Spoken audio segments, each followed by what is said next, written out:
안녕하세요. 저는 키가 작은 40대 여자입니다. 제 키는 155cm를 겨우 간당간당하게 맞추는 키입니다. 우리 어머니도 키가 작은 편이라 저도 어릴 때부터 키가 작을 것이라고 예상하긴 했었는데 이 정도로 안 클 줄은 몰랐다고 하시더라고요. 먹는 것도 잘 먹고 부족함 없이 컸음에도 불구하고 유전이란 참 신기하지 않을 수 없습니다. 반면 제 남편은 엄청나게 키가 큰 사람이었어요. 사람은 자기에게 반대되는 사람에게 끌린다고 하잖아요. 그래서였을까요? 남편에게 한눈에 반해서 제가 졸졸 쫓아다녔고, 결국 저에게 두 손 두 발을 닫은 남편은 저와 결혼까지 골인했습니다. 저와 남편이 연애할 시절 사람들이 뭐라고 우리 커플을 불렀는지 아세요? 바로 고목나무와 붙은 매미였습니다. 남편의 키와 제 키가 30cm나 차이 났기 때문이에요. 저와 저희 어머니의 키가 매우 작다고 했었죠. 하지만 시댁 식구들은 정말 키가 무지하게 컸었습니다. 상견례 자리에서 고개를 하늘로 치켜들고 봐야 할 정도로 키 차이가 어마무시했어요. 시부모님도 남편의 형제들도 전부 키가 크더라고요. 제가 왜 시작부터 키 이야기를 꺼냈는지 대충 짐작이 가시나요? 바로 남편이랑 연애 후 결혼을 준비하는 상견례 자리에서 시어머니께서 제 키를 가지고 불만을 가지셨기 때문이었어요. 시어머니께서는 손이 귀한 집에 시집을 와서 아들만 내리 4명을 낳으신 아주 장군 같은 사람이었습니다. 시어머니의 시부모님, 그러니까 남편의 친조부모님께서 시어머니를 엄청나게 아꼈다고 들었습니다. 기골이 장대하고 키가 커서 아들을 줄줄이 낳을 거라고 귀가 닳도록 이야기를 하셨다고 했어요. 그러면서 상견례 자리에서 저에게 한마디 하시더라고요. 사돈댁은 딸만 둘이라지요? 예, 제가 딸만 둘을 낳았습니다. 그런데 무슨 문제라도. 아닙니다. 문제는 없죠. 단지 사돈이 키가 작아서 딸만 줄줄이 낳은 것 같아서 하는 말이죠. 우리 집은 손이 귀한 집안이라 아들을 낳아야 하는데 워낙 며느리들 아이가 키가 작아서 가능할지 모르겠네요. 키랑 자식 성별이 상관이 있나요? 우리 시부모님께서 키가 크고 기골이 장대한 여자가 아들을 낳는다고 하셨거든요. 근데 우리 며느리들 아이도 160은커녕 150도 안 되어 보이니 아들을 낳을 수 있으려나? 사돈, 무슨 말씀이 그러십니까? 세상에 여자 키로 아들, 딸 가르는 법이 어디 있습니까? 우리 딸아이가 작긴 하지만 그건 자식들 성별과는 상관없다고 생각합니다. 그런데 보세요. 저는 키가 커서 아들만 넷이고 키가 작은 사돈은 딸만 둘이잖아요. 아들 없어서 말년이 든든하진 않으시겠어요? 저희 어머니는 화가 나셨는지 찬물을 벌컥벌컥 들이키셨습니다. 하지만 상견례 자리가 자리이니만큼 소란스럽게 굴진 않으셨어요. 다만 상견례가 끝나고 집으로 돌아오는 차 안에서 이 결혼을 꼭 해야겠느냐 하시며 물어보셨습니다. 사실 저는 어머니께서 제가 어릴 때 이혼하셨던 터라 아버지가 없이 컸거든요. 가뜩이나 신경 쓰일 게 많은데 시어머니께서 계속 아들, 우리 아들 하시니 걱정이 이만저만이 아니셨나 봅니다.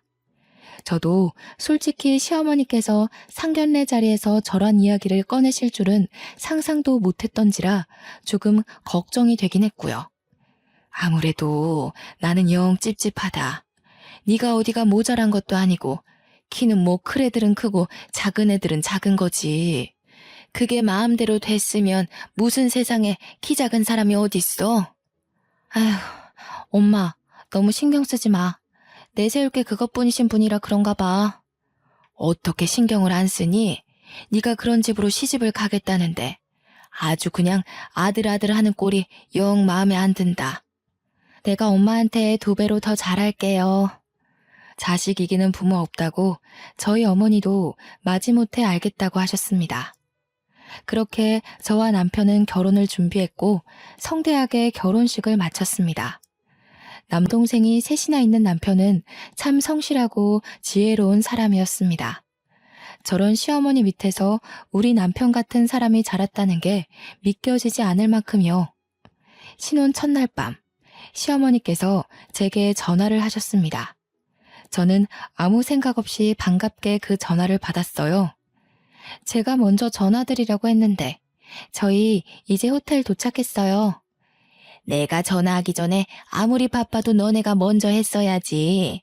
내가 정말 하나하나 이렇게 신경을 써야 되겠니? 죄송해요. 결혼식 끝나고 정신이 너무 없었어요.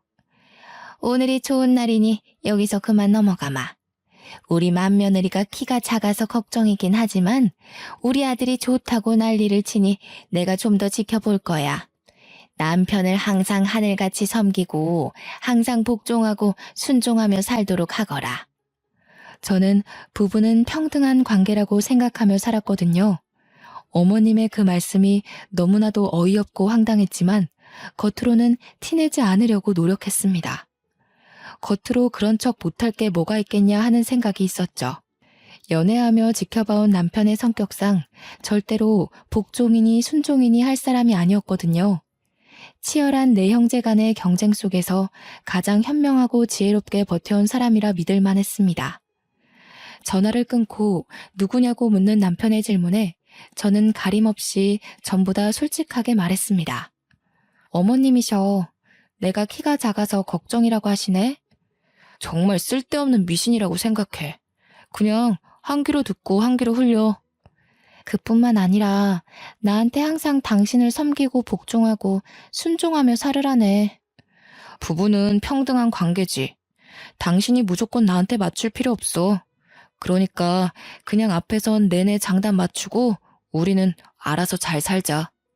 제가 원하던 대로 대답해주는 남편에게 뽀뽀를 한 뒤 저희는 신혼 첫날 밤을 보냈습니다.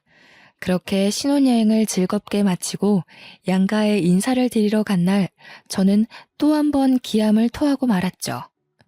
친정에서는 어머니께서 상다리가 부러지게 밥을 차려주시고 혹여라도 저희가 피곤할까 이것저것 하나하나 신경을 써주셨어요.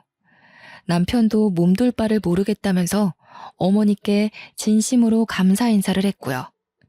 저는 그런 남편과 저희 어머니를 보면서 가슴 한켠에 차오르는 뿌듯함을 숨길 수가 없더라고요. 이런 게 바로 가족이고 화합이지 하는 생각이 들었습니다. 남편 없이 혼자 고생하며 저를 키우셨던 어머니께서 든든한 사위를 맞이한 것 같다면서 매우 기뻐하셨거든요. 그렇게 분위기 좋은 상태로 시댁에 갔는데 시댁의 분위기는 심상치 않았습니다. 제가 도착하자마자 일단 절부터 하라고 하시더니 앉아서 덕담을 가장한 무리한 요구를 하셨어요. 다른 건 필요 없다. 우리 집안은 손이 귀한 집안이니 아들을 낳거라. 고추가 아니면 아무짝에도 쓸모가 없어. 손이 귀한 집이라고 하기엔 남편의 동생 3명이 전부 다 남자인데 말이죠. 워낙 남아선호 사상이 큰 집안인 건 알고 있었지만 신혼여행을 마치고 돌아오자마자 아들 타령하시는 게 솔직히 너무 부담스러웠습니다. 제가 어떤 대답을 해야 할지 몰라서 우물쭈물하고 있자 남편이 옆에서 심드렁하게 대꾸를 대신 해주었습니다. 나는 딸 낳고 싶은데 형제들만 있다 보니까 애교 있는 딸 낳아서 예쁘게 키우면 그것도 너무 행복할 것 같네. 그러자 시어머니께서 노발대발 난리가 난 거예요. 시아버지가 큼큼 하시면서 말을 아끼시는데 시어머니께서 저에게 화를 내시더라고요. 우리 아들을 어떻게 구워 삶았길래 장손 입에서 딸을 담아? 딸을 낳더라도 무조건 아들 낳고 낳아. 아니, 그게 무슨 내가 아들 낳고 딸 낳을게요 하면 그렇게 나오나? 내가 아들 씨를 줘야 아들이 나오는 거지. 남편은 이죽거리면서 대꾸했습니다. 틀린 말이 하나도 없었기에 시어머니께서도 부글부글 끓어오르는 마음을 꾹 삼키시는 게 보였습니다. 저는 속으로 너무 통쾌해서 소리를 지르고 싶은 심정이었고요. 둘째, 셋째 막내 도련님도 저에게 인사를 하시더라고요. 막내 도련님은 정말 막내답게 큰 형을 잘 따랐었는지 저에게 너무나도 살갑게 대해주셨습니다. 신혼여행에서 재미는 있었는지 형이랑 어떻게 알게 되었는지 정말 첫사랑 이야기를 해달라고 조르는 여고생처럼 찰싹 달라붙어서 이것저것 물어보시더라고요. 저는 막내 도련님에게 알게 모르게 정이 쓱 들었습니다. 이 집안에서 왠지 제 편을 들어줄 사람은 남편과 막내 도련님 뿐이겠구나 하는 생각이 들었기 때문이었어요. 정말 제 생각처럼 둘째, 셋째 도련님은 저에게 시큰둥해하면서 약간 비협조적이더라고요. 시어머니의 말씀대로 아들이 최고지 하는 사상을 가지고 있는 것 같았습니다. 제가 무슨 말을 걸어도 퉁명스럽게 네네 하고 대답하는 게 전부였고 대화를 이어가려고 노력하지 않았어요. 제가 조금 의기소침해져 있자 막내 도련님이 제게로 슬쩍 다가와서는 숨겨진 이야기를 해주었습니다. 사실은 저희 부모님께서 첫째 형님께 재산의 반을 물려주겠다고 선포를 해두어서 저래요. 배알이 꿀려서 형수님께 괜히 핀잔 드는 거예요. 남아 선호 사상이 워낙 크고 첫째 아들에 대한 집착이 남다르다는 것을 애초에 느끼긴 했지만 재산의 반을 준다는 소리는 처음 듣는 소리라 조금 놀랐습니다. 시댁이 원래 살던 시골 동네 일대의 땅을 전부 가지고 있다는 이야기는 남편에게 미리 들어서 알고 있었거든요. 그것의 반이 우리 남편에게 온다고 생각하니 속물이라 생각하셔도 할 말 없을 정도로 기대가 조금 되긴 하더라고요. 그 땅이 토양이 좋고 해가 좋아서 농사를 지으면 농작물이 쑥쑥 크는 비옥한 땅이라고 들었거든요. 물론 재산의 반을 받기로 했다는 우리 남편은 정작 별 생각 없어 보이긴 했지만요. 남편은 농사와는 거리가 먼 사람이었습니다. 공장 기술 관리직으로 일하고 있었고 그 자격증을 따기 위해 20대 초반부터 죽어라 공부했다는 걸 알고 있었거든요. 몇 번의 고백 끝에 얻어낸 자격증이라 자기 일에 자부심도 있었고요. 저는 그런 남편의 성실한 모습에 반했던 터라 남편이 관심 두지 않는 땅에 저 또한 관심을 끊기로 했습니다. 그렇게 시간이 흐르고 흘러서 신혼생활에 서로 적응하고 깨를 볶던 어느 날이었습니다. 남편은 평소와 다름없이 출근을 했고 저 또한 회사에 출근을 해서 정신없이 일을 하고 있었습니다. 아무런 문제도 없는 날이었어요. 꿈자리가 뒤숭숭하지도 않았고 기이한 일이 일어나지도 않았던 지극히도 평범한 하루였죠. 하지만 점심시간이 지나서 걸려온 한 통의 전화에 저는 온 세상에 시커멓게 변하는 듯한 기분을 겪게 되었습니다. 남편이 사고를 당했다는 이야기를 듣게 되었거든요. 회사에 제대로 말도 못하고 손만 벌벌 떨면서 팀장님께 급하게 가봐야겠다고 이야기를 하니 제 얼굴을 보고 묻고 따지지도 않고 보내주셨습니다. 저는 택시를 어떻게 잡았는지 병원에 어떻게 도착했는지도 생각이 전혀 나지 않아요. 어떻게 병원에 도착해서 응급실에 들어가 남편을 찾았는데 이미 그 자리에 남편이 없더군요. 남편 이름을 애타게 부르며 찾으니 저를 영안실로 안내해줬어요. 이미 잠들어버린 남편의 창백한 얼굴을 보는데 정신을 잃고 말았습니다. 눈을 떠보니 연락을 받고 도착한 막내 도련님과 시부모님이 제가 깨어나길 기다리고 계셨더라고요. 제가 눈을 뜨자마자 시어머니께서는 제 멱살을 잡고 난동을 부리기 시작하셨습니다. 기어코 이런 사달이 날 줄 알았어. 니년이 기어코 내 아들을 잡아먹어? 어머니, 형수님도 충격에 지금 힘드실 텐데 무슨 짓이에요? 자식을 잃은 나만큼 속이 상하겠느냐. 아이고, 이래서 키 작은 것들은 불경하다고 절대 집안에 들이는 게 아니랬는데. 아이고, 우리 첫째 그렇게 가버려서 어떡하나. 아이고. 저는 눈물만 줄줄 흘리고 있느라 아무 반격도 대꾸도 할 수 없었습니다. 시어머니는 제 멱살을 잡고 계속 쥐어 흔드시며 눈물을 흘리고 소리를 치셨어요. 모든 게 다 제 탓이라고 돌리고 싶으셨겠죠. 남편은 공장시설 점검을 하다 갑자기 오작동 되어버린 기계에 빨려 들어가 질식사로 사망하게 되었다는 이야기를 추후에 전해 들었습니다. 정말 이야기를 듣는 내내 현실감이 하나도 느껴지지 않아서 꿈속에 있는 것 같았어요. 시어머니는 옆에서 제가 나쁜 년이라고 소리를 치시며 계속 우셨어요. 장례를 치르는 내내 저는 밀랍 인형처럼 바싹 마른 채로 남편의 영정사진만 하염없이 바라보았습니다. 둘째 도련님과 셋째 도련님은 자리를 지킬 생각도 하지 않고 방문한 손님들과 이야기를 나누며 술을 마시기 바빴고요.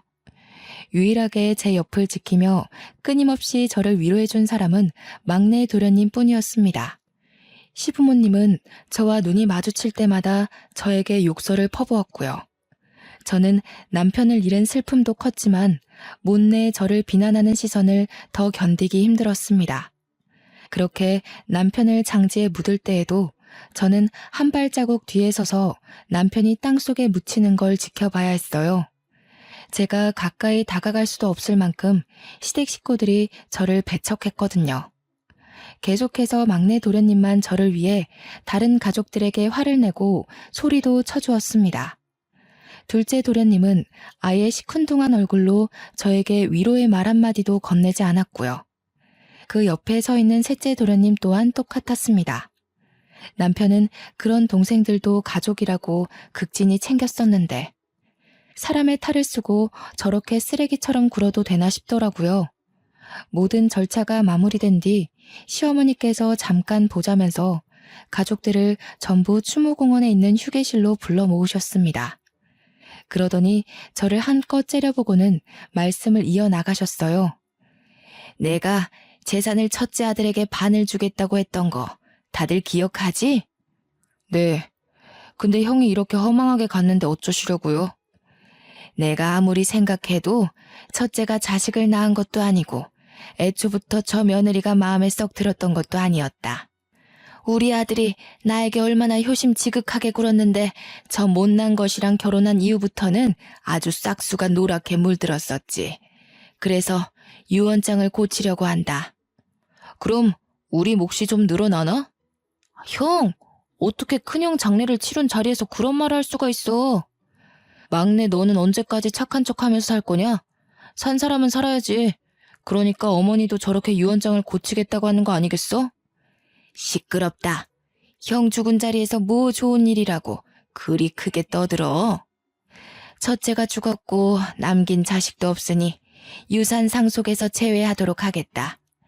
당연히 며느리 너한테 갈 유산은 한 푼도 없을 것이야. 저는 아무런 생각도 들지 않았습니다. 어차피 그 재산도 결혼 이후에나 알게 된 것이었고 있으나 없으나 상관없는 일이라고 생각했어요. 저는 남편을 잃은 과부인데 그깟 재산이 눈에나 들어오겠습니까? 옆에 늘 굳건히 지켜주던 남편이 사라졌는데 그게 대수겠냐고요. 저는 아무 말 않고 입을 꾹 다물고 있었습니다. 1분이라도 빨리 이 자리를 벗어나고 싶다는 생각만 가득했어요. 가슴속 깊은 곳에서 끓어오르는 울분을 참아내기 힘들었거든요. 어쩌다가 우리 남편은 이런 가족들 사이에서 자라게 된 것인지 막내 도련님 혼자 고군분투하는 걸 보니 너무 가슴이 먹먹했습니다. 동생들을 알뜰살뜰 챙기던 남편이고 시부모님에게 더없이 효도하던 착한 아들이었는데 마지막 가는 길에서 고작 한다는 소리가 재산 이야기라니. 참 사람 일이라는 게 이렇게나 더럽게 느껴질 줄은 몰랐습니다. 둘째가 이제 맞이나 다름없으니 50%를 주고 셋째와 막내에게 각각 25%씩 재산을 나누는 걸로 하겠다. 아이고, 우리 형님 이렇게 가시면서 제게 큰 선물 주시고 가네. 형수님께 감사드려야 할 일인가요? 형수님, 고맙습니다. 형! 소리는 왜 지르고 그래? 그렇잖아. 어머니 말씀대로라면 형수님 만나서 우리 형 팔자가 꼬인 거 아니야? 그 덕에 내 배만 부르게 생겼어. 이런 자리에서 경거망동하게 굴지 마라. 추모는 확실하게 하고 짚을 건 확실하게 짚자는 주의니까 그런 거지. 너랑은 더 이상 볼 일 없다. 네 남편 추모는 알아서 하고 더러운 인연이니 보지 말자꾸나. 저는 다시 남편이 묻힌 묘자리로 가서 비석을 끌어안고 한참을 봉분에 엎드려 울었습니다. 어떻게 자기 친형이 죽었는데 그깟 재산 한두 푼 때문에 웃음을 흘릴 수 있을까요? 저에게 고맙다고 이야기를 하는데 정말 미친놈인 줄 알았습니다. 돈에 눈이 멀어 가족이고 뭐고 아무것도 보이지 않는 사람처럼 행동하는 동생들을 믿고 의지했던 남편이 너무 불쌍했어요. 하늘에서 이런 모습 보며 상처받을까봐 걱정도 되었고요. 두 번 다시는 보지 말자면서 모질게 저를 내치는 시댁 식구들 사이에서 막내 도련님만 하염없이 저에게 미안해했습니다. 저는 막내 도련님에게도 아무 말도 할 수 없었습니다. 남편의 식구들에게 정말 치가 떨릴 정도로 실망했기 때문이었어요. 하지만 순환은 여기서 끝나지 않았습니다. 남편과의 추억이 담긴 물건들을 정리할 엄두가 나질 않아 집에서도 눈물바람으로 지내기를 일주일 정도 했을까요? 회사에도 휴직을 신청해야 하나 고민을 하고 있었는데 부동산에서 전화가 걸려오더군요. 저는 부동산에서 하는 이야기를 듣고 정신이 번쩍 들었습니다. 집주인분께서 집을 팔겠다고 내놓으셨는데 이사 날짜는 정하셨어요? 혹시 이사 갈 집 아직 안 정하셨으면 저희 부동산에 들러서 집 좀 보세요. 집을 팔다뇨? 그게 무슨 소리세요? 이 집은 저희 남편 집이고 저희 남편이 사망해서 집 용의자가 윤복자로 되어 있으시거든요? 저희 시어머니였어요. 생각해보니 시댁에서 집을 해주시겠다곤 했으나 명의를 남편 명의로 돌려주셨는지까지는 정확하게 모르고 있었어요. 그저 아들 집 내가 해줬다라고만 늘 말씀하셨기에 남편의 명의인 줄로만 알고 지냈었죠. 시어머니께서는 본인 명의의 집을 저희에게 빌려주신 것이었고 남편이 사망하자 집을 팔아버리신 거예요. 혹여라도 제가 그 재산을 갈취할까봐 한 푼도 주고 싶지 않은 마음에서 말이죠.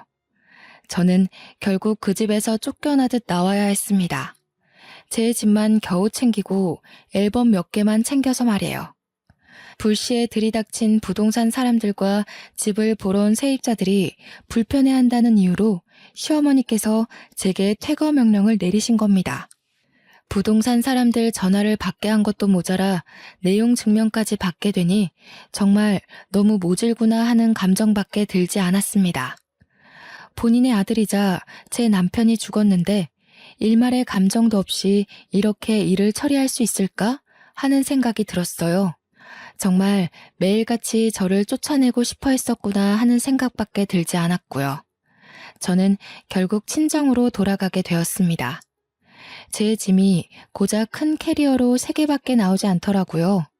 남편의 물건들, 추억이 담긴 모든 것을 시어머니께서 강제로 빼앗아 버리셨거든요. 저에게 남편을 추억할 수 있는 물건이라고는 연애 때부터 함께 차곡차곡 쌓아갔던 앨범뿐이었습니다.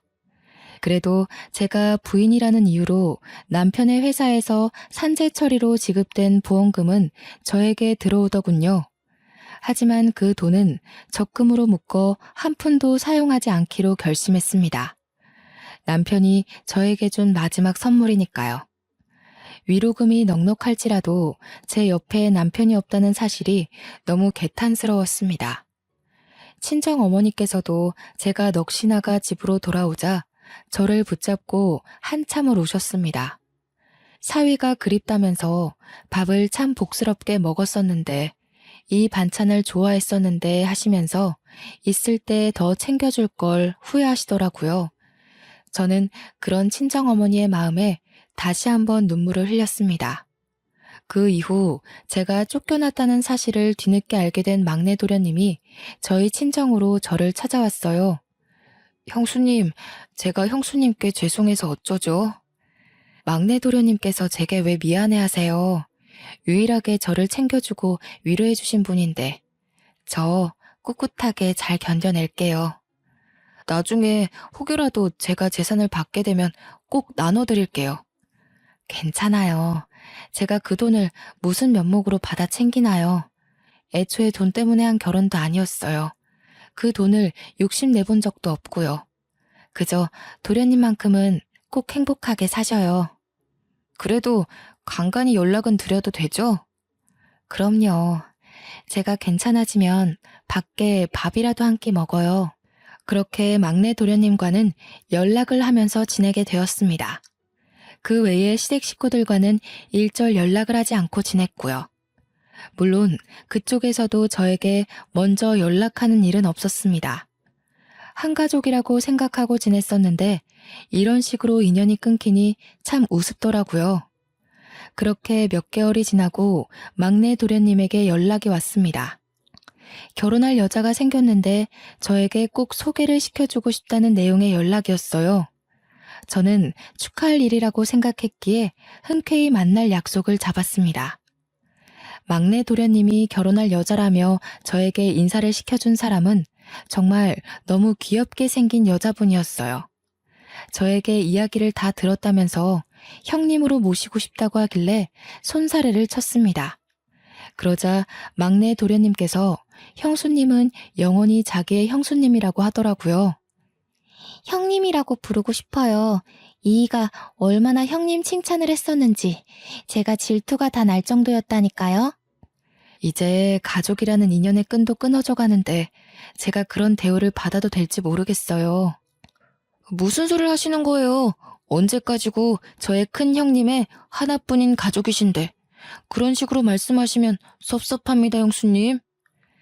늘 이렇게 마음 써줘서 너무 고맙습니다. 형님, 제가 아무리 그래도 마음 붙일 사람이 형님뿐인 것 같아요. 그러니까 저를 도와주신다 생각하시고 내치지 말아주셔요. 저는 그 고운 마음씨에 반했습니다. 끼리끼리 만난다고 둘째 도련님과 셋째 도련님은 결혼해서도 시댁에서 얼굴을 본 게 손에 꼽힐 정도였거든요. 하지만 결혼도 하기 전에 저를 찾아와 이렇게 인사까지 해주니 제가 얼마나 고마움을 느꼈겠어요? 따지고 보면 이제 가족이라 하기엔 너무 먼 사이인데도 불구하고요. 하지만 한 가지 걱정되는 부분이 있었습니다. 아담하고 귀여운 막내 동서의 키가 걱정이었어요. 아무래도 막내 도련님 또한 그 부분이 걱정인 것 같았습니다. 막내 동서의 키가 작으니 저와 같은 시집살이를 겪게 될까 무서웠던 거였겠죠. 혹여라도 막내 도련님 신상에 문제가 생기면 시어머니께선 모조리 막내 동서의 탓을 하실 게 분명했으니까요. 저에게 현명한 대답을 얻고자 하는 것 같았습니다. 저는 솔직하게 조언을 했어요. 키 때문에 걱정이신 거죠? 솔직히 겁이 나지 않는다면 그것도 거짓말이겠네요. 막내 도련님께서 잘 막아주시면 괜찮을 거예요. 거기다가 맏며느리도 아니니 저보다 덜할 수도 있어요.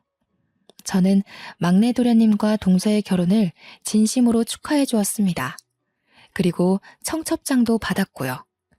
시댁 식구들을 마주치겠지만 축하하는 자리에 꼭 참석하고 싶어서 약속을 했습니다. 저는 꽤 많은 수모를 당했지만 막내 동서에게는 그런 일이 생기지 않기를 진심으로 기도했고요. 그렇게 막내 도련님의 결혼식장에 참석했습니다. 시댁 식구들은 제가 결혼식장에 나타나자 꽤나 당황한 모습을 했지만 저는 아랑곳하지 않았습니다.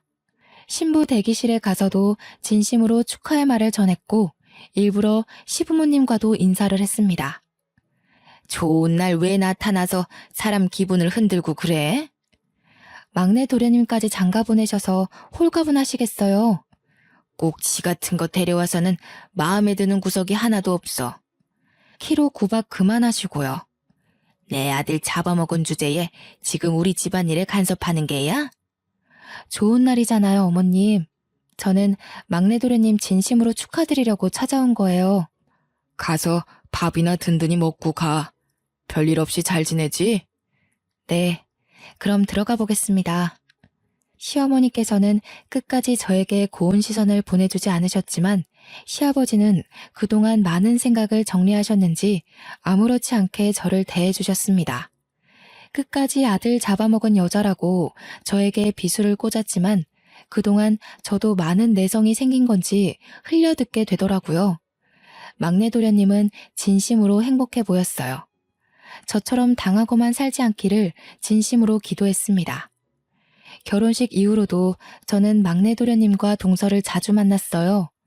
동서는 시댁 식구 중에 마음을 붙일 사람이 전혀 없었는지 저에게 갖가진 괴로움을 토로했습니다.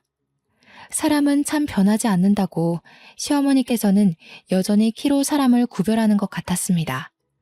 그 와중에 막내 동서는 임신까지 했는데도 여전히 딸 낳을 게 뻔해서 궁금하지도 않다고 막내 동서에게 상처를 주셨더라고요. 그러더니 시어머님께서 저에게 딱 말씀하시더라고요. 키가 작아서 아들 낳겠다고요. 남편이 화내지 않았으면 저 정말 심장이 터졌을지도 몰라요. 그 자리에서 대들기가 쉽지 않지. 키가 작아서 아들 못 낳을 거라는 건 도대체 어느 시대 발상인지 모르겠어. 그것뿐만이 아니에요. 임신 초기라 조심해야 하는데 어차피 딸 낳을 건데 조심할 필요가 있겠냐고.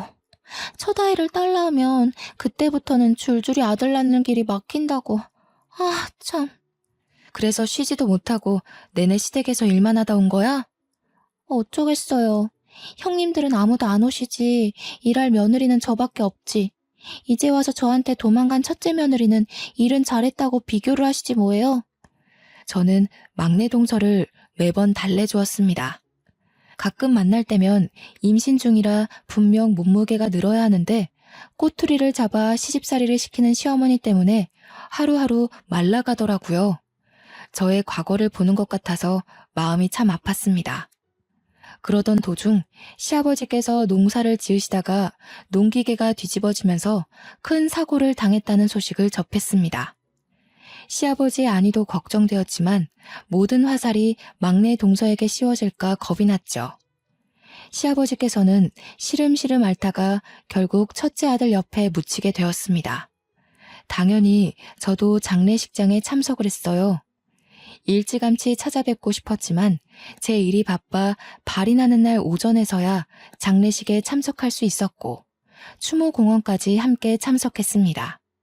그런데 막내 동서를 엄청나게 닥달하고 잡아먹을 것처럼 굴 줄 알았던 시어머니께서 은근히 아들들의 눈치를 보고 계셨습니다. 저는 저에게 했던 것과 달리 막내 동서의 옆에 은근히 붙어서 둘째, 셋째 도련님 가족들의 눈치를 보는 시어머니가 참 이상하게 느껴졌어요. 시어머니께도 인사를 드리고 집으로 돌아와 막내 동서에게 수고했다고 연락을 했습니다. 그러자 막내 동서가 저에게 조용히 비밀을 말해주더라고요. 장례식장에서 큰 소란이 있었어요. 시어머니께서 제 옆에 은근히 붙어있는 거 보셨죠? 무슨 소란이 있었길래 그래?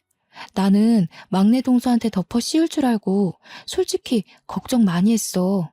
글쎄, 둘째, 셋째 형님들이 유산을 내놓으라고 어머님을 협박하듯 겁을 주시더라고요. 그 재산 다 들고 죽으면 무슨 소용이 있냐면서 아버지도 돌아가셨는데 당장 내놓으라고요. 뭐? 장례식장에서 그랬단 말이야? 저랑 남편이 얼마나 놀랬겠어요. 남편은 형들 말리고 저는 어머님 옆에 서서 그러지들 마시라고 소리 지르고 시어머니께서 자기 죽거든 가져가라고 울면서 소리치시고 금이야 오기야 키운 아들들이 돈 때문에 하극상을 벌이니 어머님도 엄청 놀란 눈치시더라고요. 그전까지는 이렇게 대놓고 달라고 한 적이 없었대요. 그래서 어머님은 지금 어디 계신데?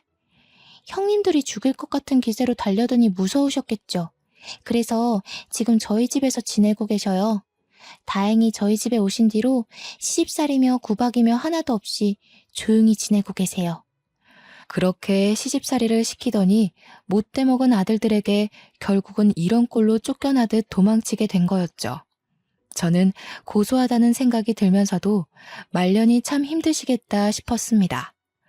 동서에게 잘 이겨내라고 말한 뒤 한동안 까먹고 지내고 있었어요. 한 달이 좀 지났을까 갑자기 막내 동서에게 급하게 연락이 오더라고요. 형님, 혹시 시어머니께 연락받은 거 없으셔요? 없는데? 왜? 무슨 일 있어?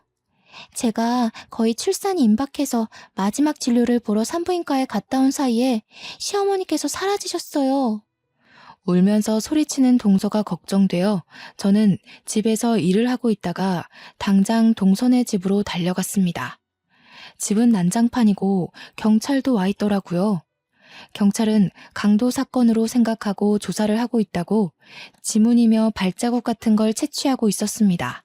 엘리베이터 CCTV 화면에 복면을 쓴 남자 둘이 동서네 집 층에 내렸고 복도 CCTV에도 문을 열고 들어온 흔적이 남아 있었습니다. 동서는 울면서 경찰의 말에 성실하게 대답을 하고 있었어요. 저는 만삭인 동서에게 무리가 갈까봐 무척이나 걱정이 되었습니다. 아, 생각났어요. 저 집에 아이가 태어날 걸 생각해서 거실이랑 안방에 홈 CCTV를 며칠 전에 설치해뒀어요. 움직임을 감지하는 CCTV라 아마 찍힌 게 있을지도 모르겠어요. 동서는 헐레벌떡 컴퓨터를 켜서 녹화된 부분이 있는지 찾아보기 시작했어요. 그러자 파일 여러 개가 있더라고요. 거실 CCTV를 확인하는데 복면을 쓴 남자 둘이서 집으로 들어와 시어머니를 막 잡아당기고 난투를 벌이고 있더라고요. 그 순간 시어머니께서 한 남자의 복면을 확 벗겨내는데 저는 정말 큰 충격을 받았습니다. 복면 밑에 숨겨진 얼굴이 둘째 도련님이었기 때문이었어요. 소식을 듣고 달려온 막내 도련님은 그 화면을 보고 화를 숨기지 못했고 경찰은 아는 사람인지 물어보았습니다. 동서는 수치심에 얼굴이 빨개져서 차마 가족이라고 말도 못하고 입을 꾹 다물길래 제가 대신 대답했어요. 둘째 도련님이네요. 그러니까 납치당한 시어머니의 둘째 아들이요. 경찰들도 모두 당황하더라고요. 결국 둘째 도련님의 차량이 수배되고 셋째 도련님까지 연관된 게 틀림없을 거라고 추적을 부탁드렸습니다. 나머지 복면을 쓴 한 명이 셋째 도련님이지 누구겠어요? 이틀을 꼬박 추적하고 저는 그동안 막내 동서의 옆에서 무리가 가지 않도록 자리를 지켰습니다. 경찰이 시어머니를 찾은 것 같다는 연락을 했고 저희는 한달음에 이름도 모를 야산으로 달려갔어요. 정말 아무것도 없는 동네 야산이라고 하기엔 꽤 큰 산속에서 시어머니가 발견되었습니다. 추위에 발가락은 다 동상을 입어서 당장 응급처치가 필요한 지경이었습니다. 추위를 피하려고 낙엽 속에 들어가 체온을 높이려고 했다는데 이 추운 겨울바람에 낙엽 속에 들어가 봤자 땅이 꽁꽁 얼어있는데 무슨 소용이 있었겠습니까? 막내 동서는 그런 시어머니의 모습을 보자마자 울고 불고 난리가 났고요. 시어머니께서도 불이 나게 찾아온 저와 막내 동서 그리고 막내 도련님을 보자마자 오열을 하셨습니다.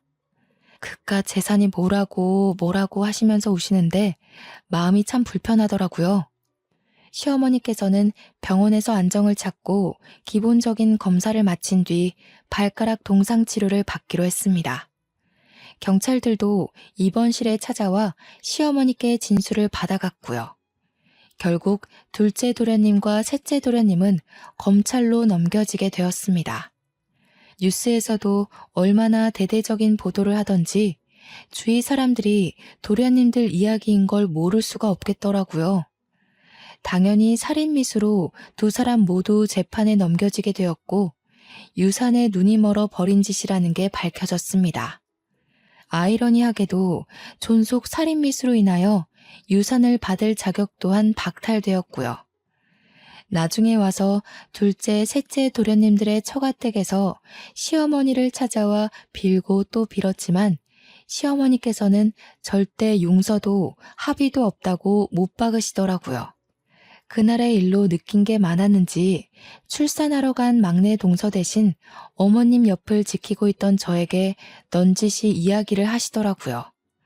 내가 참 인생을 헛똑똑이로 살았지 뭐냐. 솔직히 그동안 키 가지고 저나 막내 동서한테 너무 하시긴 했죠. 이제 와서 내가 반성할 마음이 드는구나. 내가 이 돈 다 가져가서 어디다 쓰겠니? 막내 아들네 다 주고 툴툴 털난다. 잘 생각하셨어요. 아이도 출산하러 갔는데 큰 보탬이 될 거예요. 내가 우째 걔네만 챙기겠니? 내가 너한테도 줘야지. 괜찮습니다, 어머님. 제가 그 돈 욕심나서 결혼한 것도 아니었고. 내가 너한테 모질게 굴었던 걸 이 돈으로 용서받고자 하는 게 아니다.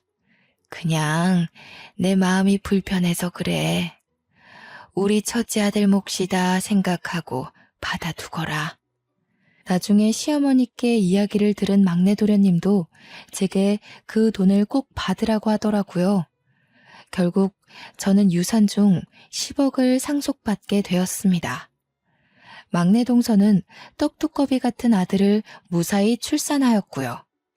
그제서야 시어머니께서는 고작 키 때문에 며느리들을 차별하고 모질게 굴었다며 저와 막내 동서에게 진심으로 사과를 하셨습니다. 지금은 막내 도련님 댁에서 떡두꺼비 같은 손자를 키우며 행복하게 지내시고 있고요. 몇 달 전 저에게 넌지시 시어머니께서 만나는 남자는 없냐고 물어보시더라고요. 우리 첫째가 그리 황망하게 간 거야 슬프긴 하지만 너도 네 인생 살아야 하지 않겠니? 왜 만나는 남자가 하나도 없어?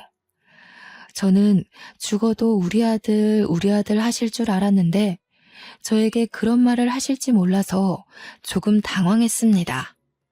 옆에서 막내 동서가 좋은 사람이 있다면서 선자리를 주선해도 괜찮겠냐고 끼어들었고 시어머니께서 당장 약속 잡으라며 난리를 치셨습니다. 꼭 한번 만나봤으면 좋겠다고 하더라고요. 저는 못 이기는 척 그 자리에 나갔고 막내 동서의 말대로 착한 성격에 모난데 없이 아주 둥근 사람이더라고요. 성격도 취미도 생활 패턴까지 잘 맞아서 며칠 전 결혼식을 올리고 신혼여행까지 조촐하게 다녀왔습니다. 다음 주 주말쯤 막내 동서네 집에 찾아가서 인사를 드리려고 합니다. 그동안 많이 힘들었지만 앞으로는 행복한 날만 있길 기대해 봅니다. 감사합니다.